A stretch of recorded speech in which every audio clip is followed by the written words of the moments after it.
एक इलाका जिसकी पहचान था एक ब्रिज नाम ओवरब्रिज, जिसे सरकार की तरफ से हेरिटेज घोषित कर दिया गया था। यानी इस पुल की गिनती उन चुनिंदा बचे हुए हिस्टोरिकल आर्किटेक्चर में की जाती थी, जिसे देख आज से करीब 200 साल पुराने भारत की तस्वीर आपके सामने आ जाए। लेकिन कुछ समय से बंद इस पुल को एक कंपनी सरकार के कहने पर रेनोवेट करती है और आगे के 15 साल के लिए इस पुल पर टिकट लगाकर इसे हेरिटेज को संभालने की जिम्मेदारी ले लेती है और उसकी जिम्मेदारी के नाम पर इस पुल को लोगों के लिए खोल भी दिया जाता है। 5 दिन बीतते पुल पर आने वाले लोगों की संख्या बढ़ती जाती है और कंपनी से मनमाने दाम पर टिकट बेचकर सबको एक साथ पुल पर जाने की परमिशन दे देती है। लोगों को 15 रुपए की जगह 50 रुपए देने में कोई हर्ज नहीं होता, क्योंकि उन्हें इस पुल पर खड़े होने का मजा लेना था। और ऐसे करते करते कंपनी की मरम्मत और रेगुलेशन को मुंह चिढ़ाते हुए 500 लोगों से जब भर जाता है तो वो ऐसे टूटता है कि एक दो लोग नहीं बल्कि 141 लोगों की जान मत छुओ नदी के हवाले हो जाती है। और इस तरह से जो बिना मरम्मत के 143 सालों से जिंदा था, वो मरम्मत होने और मजबूत होने के 5 दिनों में खत्म हो जाता है। ये थी पूरी कहानी नदी पर बने ब्रिज हादसे की, जिसके टूटने और कोलैप्स होने में किसकी जिम्मेदारी है ये सब जांच का मुद्दा है। लेकिन इस ब्रिज के बारे में इतना कुछ है जो आपके लिए जानना जरूरी है। सबसे पहले तो यही समझ लीजिए कि ये कोई आम बोल नहीं था, बल्कि 1887 के आसपास मोरबी के तत्कालीन राजा बाघजी ठाकन ऐसे बड़ी शिद्दत से बनाया था। मोरबी पर उनका शासन 1922 तक रहा।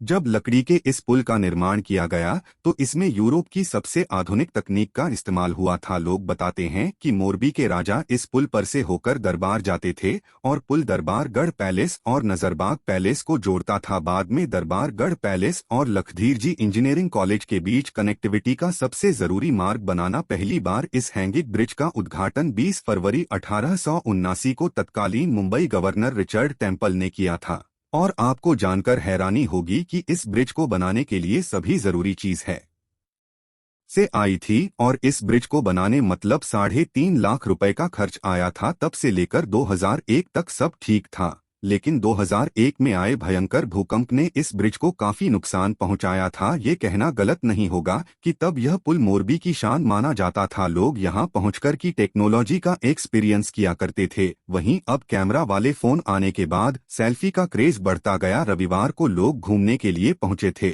बिल्कुल वैसे ही जैसे आज के समय में ऋषिकेश में गंगा नदी पर बने राम और लक्ष्मण झूला पर लोग तरह की फोटो भी खिंचवाते रहते हैं। इन्हीं की तरह यह पुल गुजरात में काफी मशहूर था। ऐसे ऐसे समझिए कि जैसे कोई मोरबी के इलाके में एंटर करता तो उसे सस्पेंशन ब्रिज अपनी ओर अट्रैक्ट करता था और नदी के किनारे का नजारा लोगों को विक्टोरिया इन लंदन का एहसास कराता था। इतिहास के बाद जरा आज के कॉन्टेस्ट में इस तरह के सस्पेंशन पुल की बात करें कि आखिर बिना खंभों के कैसे ऐसे पुल बना दिए जाते हैं और ये सालों साल चलते हैं। तो आपको बता दें कि नदियों पर या पानी में कई तरह के ब्रिजेश बनाए जाते हैं, जिसमें से एक सस्पेंशन ब्रिज भी शामिल है। सस्पेंशन ब्रिज अक्सर बहाव वाले पानी के ऊपर यानी नदियों पर बढ़ाया जाते हैं। ये ब्रिज केबल के जरिए बनाए जाते हैं। आपने भी देखा होगा नदियों पर कई ब्रिज बने होते हैं जिसमें नदी के दोनों किनारे पर पे लगे होते हैं और बाकी पुल केबल के जरिए ही टिका होता है। इस तरह के ब्रिज में पानी के अंदर कोई भी पिलर या बेस नहीं बनाया जाता है,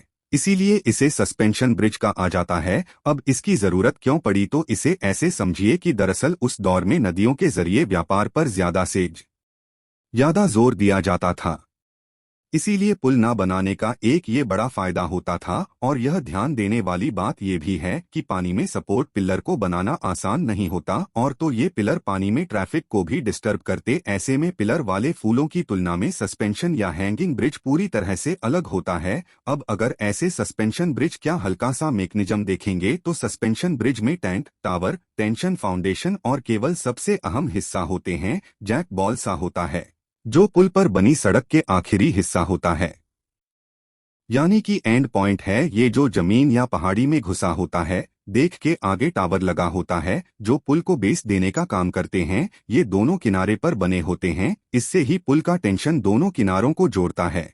जिससे ये टेंशन वर्ड से परेशानी हो रही है उसे बता देंगे। वो तार होता है जो एक टावर से दूसरे टावर से बंधा होता है। इससे केबल लगे होते हैं जो पुल की सड़क को टेंशन से बांधे रखते हैं। ऐसे में इन सभी को मिलाकर एक पुल बंध कर बनता है। और ऐसा ही कुछ इस पुल के साथ भी था। 233 मीटर लंबे इस पुल में सिर्फ 2 खंबे थे।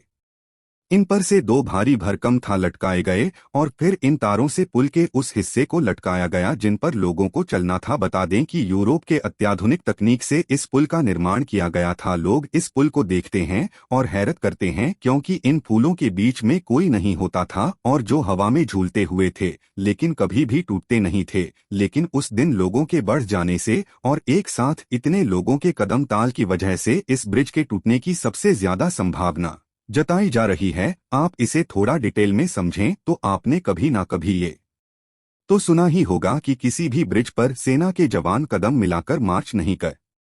आंकड़ा ऐसा क्यों कहा जाता है? इसमें फिजिक्स की रेजोनेंस की थ्योरी काम करती है, लेकिन फिजिक्स ना पढ़ने वाले भी इस पहलू को आसानी से समझ सकते हैं। पहले जान लीजिए कि इंग्लैंड में 1825-26 के समय में सस्पेंशन ब्रिज बनने शुरू हो गए थे। 5 साल बाद ही ब्रिटिश सेना की एक टुकड़ी और ब्रिज ढह गया। सेना ने आदेश जारी किया कि पुल पार करते समय जवान हम मार्च नहीं करेंगे। 1850 में ऐसी ही घटना फ्रांस में घटी। वहां भी जवान एक सस्पेंशन ब्रिज से उबर रहे हैं और पुल टूट गया। आप बता देंगे ऐसे में बड़ी संख्या में जवानों की मौत हो गई। वजह तलाशी गई और फिजिक्स ने रेस से खोला। इस काम उदाहरण की मदद से समझें तो खड़ी का तो आपने देखा ही होगा, बराबर समय में रिपीट होने वाली प्रक्रिया पर आपने शायद और भी किया हो, यानी वो 1 सेकंड में पूरा चक्कर भी मार लेता है और ऐसे ही उसकी फ्रीक्वेंसी भी कहते हैं। ऐसी हर चीज की एक नेचुरल फ्रीक्वेंसी होती है और जावा उस चीज को झटका देते हैं तो अपनी नेचुरल फ्रीक्वेंसी से आज से लेट करती है, यानी कि तरह इधर से उधर होने लगती है। अब ऐसे में ये जरूरी नहीं है कि सब काउंसिलेशन हमें दिखाई दें। इसी तरह सीमेंट या लोहे के बने सस्पेंशन ब्रिज की भी अपनी नेचुरल फ्रीक्वेंसी होती है। इसलिए जब आप ऐसे किसी ब्रिज पर चलते हैं तो आपको हल्का सा पुल का हिलना भी फील होता है। ये उसकी फ्रीक्वेंसी थी। लेकिन जब कई लोग एक साथ उस स्कूल पर चलने लगते हैं तो उनके पैरों की आवाज से निकलने वाली फ्रीक्वेंसी पुल की फ्रीक्वेंसी के बराबर हो जाती है। और यही आती है बात फिजिक्स की कि जब 2 बराबर फ्रीक्वेंसीज मिलती है तो जो ऑसिलेशन अब थोड़ा हो रहा था वो बहुत बढ़ जाएगा लगेगा। ऐसे ही रेजोनेंस कहते हैं और ऐसे में एक लिमिट से ज्यादा हिलने पर ब्रिज का गिरना तय हो जाता है। हालांकि मरम्मत के 5 दिन बाद कोई पोल गिर जाए तो सारा ध्यान उस कंपनी की तरफ भी जाना था जिसने यह काम किया। इसी साल मार्च में मोरबी की ओर एवा ग्रुप को फूल का ठेका दिया गया था। ग्रुप को ज्यादातर लोग अजंता घड़ियों के लिए जानते हैं। वैसे कंपनी कैलकुलेटर,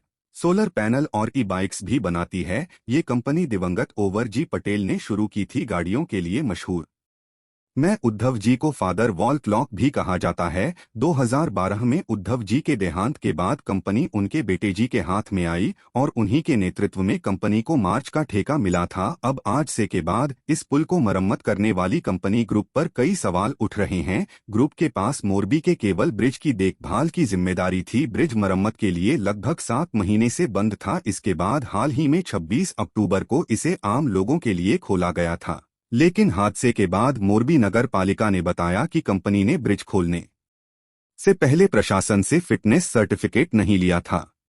कॉन्ट्रैक्ट के हिसाब से सफाई रख रखा और टिकट कलेक्शन का काम भी प्राइवेट कंपनी को ही करना था। इसके साथ ही टिकट की कीमत का जिक्र भी था। इसके मुताबिक टिकट की कीमत हर साल 2 रुपए बनी थी, यानी पहले साल में टिकट की कीमत 15 रुपए, दूसरे साल में 17 रुपए, तीसरे साल में 1900 रुपए। लेकिन सिर्फ कहने वाली बात थी क्योंकि लोगों की भीड़ को अपने पैसों के लिए यूटिलाइज करने वाली इस कंपनी के ऊपर ये भी आरोप लग रहा था कि इनके लोगों ने उस दिन टिकट को 50 रुपए में बेचना शुरू कर दिया था और ऐसी किसी भी लापरवाही को रोकने के लिए वहां पर कोई प्रशासन के आदमी नहीं था।